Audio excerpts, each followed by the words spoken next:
To evaluate the tangent of 210 degrees exactly without using a calculator, I'm going to first of all think about 210. 210 would be a third quadrant angle. So step one is we want to find the reference angle.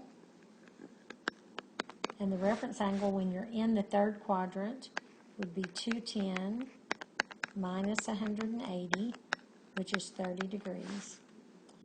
Step two, I want to determine what the tangent of 30 degrees would be. So if you have your unit circle memorized, you can find the tangent of 30 degrees that way. You could use the left hand trick. The way that I personally do it is I remember the sides of my 30, 60, 90 triangle. One always goes across from the 30. The other leg is the square root of 3 and the hypotenuse is 2. Tangent is equal to opposite leg over adjacent leg. So the tangent of 30 degrees is 1 over the square root of 3, which if we rationalize that by multiplying by square root of 3 over square root of 3, we end up with the square root of 3 over 3.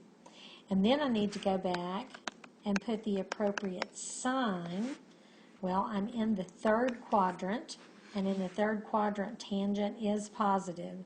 So the tangent of 210 degrees is the square root of 3 over 3.